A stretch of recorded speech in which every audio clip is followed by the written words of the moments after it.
بسم اللہ الرحمن الرحیم۔ حضرت آمینہ کی وفات کے بعد حضور صلی اللہ علیہ وسلم کی حالت۔ امی کی وفات کے بعد ہمارے حضور صلی اللہ علیہ وسلم بہت زیادہ پریشان رہتے تھے اور کسی سے بات نہ کرتے تھے، بس خاموش رہتے، کیونکہ اب دنیا میں ہمارے حضور صلی اللہ علیہ وسلم کا اپنا کوئی نہیں بچا تھا۔ بھائی بہن تو تھے ہی نہیں، باپ نے پیدا ہونے سے پہلے ہی ساتھ چھوڑ دیا تھا، اور اب ماں بھی چھوڑ کر چلی گئیں۔ صرف ایک بوڑھے دادا عبد المطلب تھے، وہی اپنے پوتے کا ہر طرح سے خیال رکھتے تھے، لیکن ایک 6 سال کا بچہ اپنے دل کا درد اپنے دادا سے کیا بیان کرتا۔ اس لیے ہمارے حضور صلی اللہ علیہ وسلم کے آنسو تنہائی میں ہی نکل کر خشک ہو جاتے تھے۔ کوئی آپ کا درد سمجھنے والا نہیں تھا۔ ماں کی وفات کا غم ایسا تھا کہ جسے ہمارے حضور ساری زندگی بھلا نہ سکے۔ دادا عبد المطلب اپنے پوتے کا بہت زیادہ خیال رکھتے تھے۔ جب بھی کھانا کھانے بیٹھتے تو آواز لگا کر بلاتے کہ میرے بیٹے محمد کو لے کر آؤ، میں اس کے ساتھ کھانا کھاؤں گا۔ اور پھر ہمارے حضور صلی اللہ علیہ وسلم دادا عبد المطلب کے پاس بیٹھ کر کھانا کھاتے۔ حضرت عبد المطلب مکہ کے سرداروں میں سے تھے، اس لیے ان کے لیے کعبہ شریف کے پاس ایک قالین بچھائی جاتی تھی جس پر ان کے علاوہ کوئی بھی نہیں بیٹھ سکتا تھا، یہاں تک کہ ان کے لڑکے بھی نہیں۔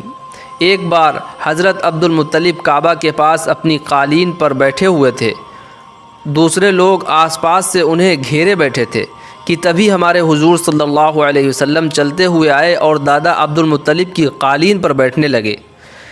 تو ایک آدمی نے حضور صلی اللہ علیہ وسلم کا ہاتھ پکڑ کر انہیں پیچھے کو گھسیٹ لیا۔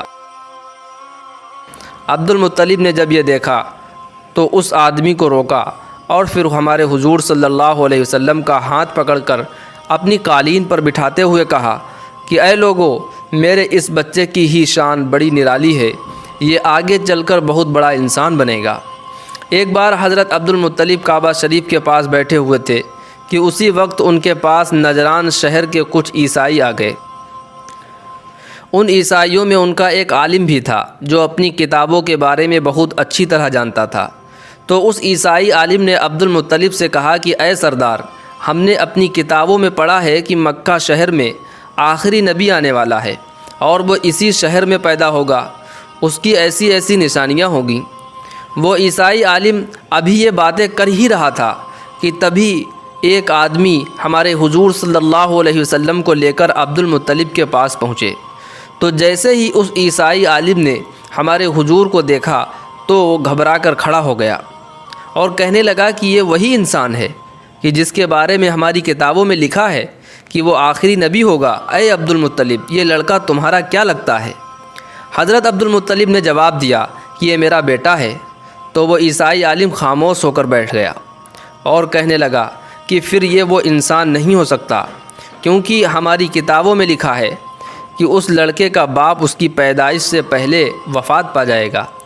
یہ سن کر عبد المطلب نے کہا کہ بات دراصل یہ ہے کہ یہ میرا پوتا ہے اور اس کا باپ عبداللہ اس کی پیدائش سے پہلے وفات پا چکا ہے۔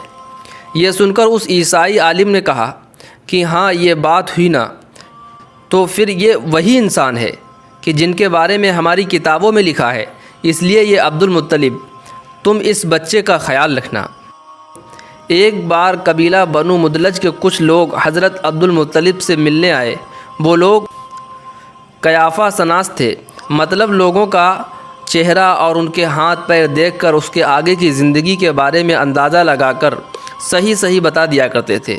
اس لیے ان لوگوں نے جب حضور صلی اللہ علیہ وسلم کو دیکھا تو حضرت عبد المطلب سے کہنے لگے کہ اے عبد المطلب، یہ بچہ کوئی عام بچہ نہیں ہے، بلکہ یہ آگے چل کر بہت بڑا انسان بنے گا، کیونکہ اس کے پیروں کے نشان بالکل اسی طرح ہیں جیسے کہ حضرت ابراہیم کے پیروں کے نشان مکہ میں مقام ابراہیم پر بنے ہوئے ہیں۔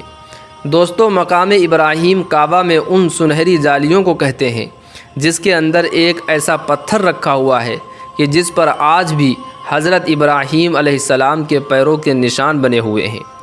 ہمارے حضور صلی اللہ علیہ وسلم کی بچپن ہی سے شان بڑی نرالی تھی۔ حضرت عبد المطلب کی جب بھی کوئی چیز کھو جاتی اور وہ انہیں ڈھونڈے نہ ملتی تو وہ اس چیز کو ڈھونڈنے کے لیے پھر ہمارے حضور صلی اللہ علیہ وسلم کو بھیجتے، اور پھر اللہ کا کرشمہ کہ وہ چیز ہمارے حضور صلی اللہ علیہ وسلم کو کچھ ہی دیر میں ڈھونڈ کر واپس لے آتے۔ ایک بار حضرت عبد المطلب کا ایک اونٹ کھو گیا تو انہوں نے اسے بہت تلاش کیا لیکن کہیں نہ ملا۔ عبد المطلب نے اپنے لڑکوں کو بھیجا کہ جاؤ مکہ میں جا کر میرا اونٹ تلاش کرو، لیکن سارے لڑکے بہت دیر تلاش کرنے کے بعد واپس آ کر کہنے لگے کہ اے ابا جان، ہم نے مکہ کی ایک ایک گلی چھان ماری لیکن ہمیں اونٹ پورے مکہ میں نہیں ملا۔ آخر عبد المطلب نے پریشان ہو کر ہمارے حضور صلی اللہ علیہ وسلم کو اونٹ ڈھونڈنے کے لیے بھیجا۔ ہمارے حضور صلی اللہ علیہ وسلم اونٹ کو ڈھونڈنے پہاڑیوں کی طرف چلے گئے۔ اللہ کی مدد کہ ہمارے حضور صلی اللہ علیہ وسلم ادھر ہی چلتے جا رہے تھے جدھر وہ اونٹ گیا تھا۔ بہت دیر گزر گئی لیکن ہمارے حضور صلی اللہ علیہ وسلم واپس نہ آئے تو عبد المطلب بھی پریشان ہو گئے اور کعبے کے پاس جا کر طواف کرتے ہوئے اللہ سے دعائیں مانگنے لگے کہ اے اللہ، میرا اونٹ جہاں کہیں بھی ہو اسے میرے پوتے محمد کے ہاتھ لگا دے اور میرے پوتے محمد کو جلدی میرے پاس بھیج دے، میں اس کے بغیر بہت بے چین ہو رہا ہوں۔ عبد المطلب یہ دعا مانگ ہی رہے تھے کہ تبھی سامنے سے ہمارے حضور صلی اللہ علیہ وسلم اپنے ہاتھ میں اونٹ کی رسی پکڑے کعبہ کی طرف آتے نظر آئے۔ عبد المطلب نے دوڑ کر ہمارے حضور صلی اللہ علیہ وسلم کو گلے سے لگا لیا اور کہنے لگے کہ بیٹا، میں تمہاری جدائی سے بہت پریشان تھا، اب میں کبھی تم کو اپنے سے دور نہیں بھیجوں گا۔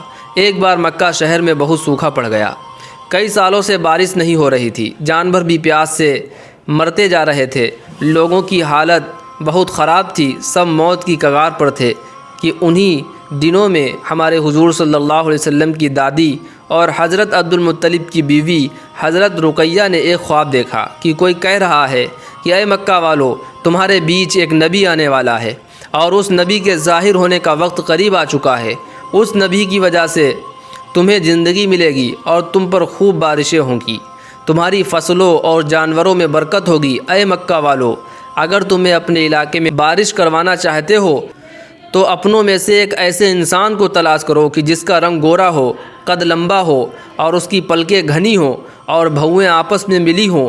وہ انسان اپنے سارے لڑکوں کو لے کر نکلے اور تم میں سے ہر خاندان کا ایک انسان اس آدمی کے ساتھ جائے، سب پاک صاف ہو کر اچھے کپڑے پہنے اور خوشبو لگائیں اور سب سے پہلے جا کر کعبہ کے پاس حجر اسود کو چومیں اور پھر سامنے والے پہاڑ جبل ابو قبیس پر چڑھ جائیں۔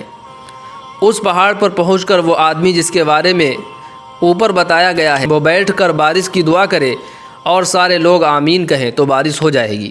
صبح اٹھ کر ہمارے حضور صلی اللہ علیہ وسلم کی دادی رقیہ نے یہ خواب جب مکہ والوں کو بتایا تو سب حیران رہ گئے اور کہنے لگے کہ یہ خواب کوئی عام خواب نہیں ہے، بلکہ اللہ کی طرف سے ہمیں پیغام بھیجا گیا ہے کہ ہم اس طرح پہاڑ پر چڑھ کر دعا مانگیں تو ہم پر بارش ہوگی، اس لیے چلو اور اس آدمی کی تلاش کرو کہ جس کے بارے میں خواب میں بتایا گیا ہے۔ دوستو، اس کے آگے کا قصہ اگلے ویڈیو میں اپلوڈ کیا جائے گا۔ ہمارا یہ ویڈیو آپ کو اچھا لگا ہے تو ویڈیو کو لائک اور شیئر کر دیں۔ اسی طرح کے اسلامک ویڈیوز کے لیے ہمارے چینل کو ضرور سبسکرائب کر لیں۔ السلام علیکم ورحمۃ اللہ وبرکاتہ۔